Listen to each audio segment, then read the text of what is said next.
Hello everyone, good afternoon সকলকে। তোমরা সকলে কী করছো আর কেমন আছো বলো? আমরা তোমাদের ভালোবাসায়, ভগবানের আশীর্বাদে অনেকটাই ভালো আছি, সুস্থ আছি।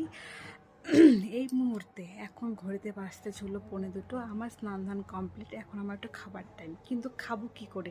দেখো আমি কতটা প্রবলেমের মধ্যে আছি, তোমাদের সঙ্গে সেটা একবার শেয়ার করি। এই যে পিচ্চিটাকে দেখতে পাচ্ছ, দেখে মনে হচ্ছে না কত শান্ত, কত ভদ্র একটা বাচ্চা, কিন্তু বিশ্বাস করো যে থাকে ওর সঙ্গে সেই জানে ও কতটা পিচ্ছি একটা পাকা বাচ্চা। সেই 11:30 থেকে 12:15টার মধ্যে ওর রোজ স্নান হয়ে যায়, এটা ওর রোজকার ড্রামা। আমি স্নান ধান করিয়ে ওকে ফ্রেশ করিয়ে খাইয়ে দাইয়ে ঘুম পাড়াবো। এই যে দেখতে পাচ্ছ এখানে মশারিটা এখনও দেওয়াই আছে, এটাও আমি ওকে ঘুম পাড়িয়ে ওর গায়ের ওপরে দিয়ে স্নানে গেছি।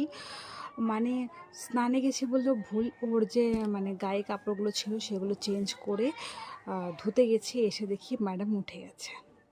আর কি করা যাবে, আর কি করব? তখন ওনার সঙ্গে বসে কিছুটা খেলে থাকতে না পেরে এই অবস্থাতে রেখে চলে গেছে স্নান করতে। এখন স্নান ধান সেরে চলে এসেছি। ম্যাডামের চোখে এখন পর্যন্ত ঘুম নেই, উপরন্ত দুষ্টুমি। কী ধরনের দুষ্টুমি করছে আমি তোমাদের সঙ্গে আরেকটিবার দেখাচ্ছি। এই যে পা দুটোকে দেখছো, এই পা দুটো এই পা সেই পা নয়। এই ছোট পা হলে কি হবে, বড়দের গায়েও প্রচুরভাবে লাথি মারে।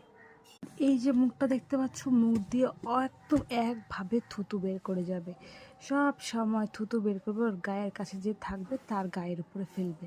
তাহলে ভাবো কি ধরনের পিচ্ছি একটা।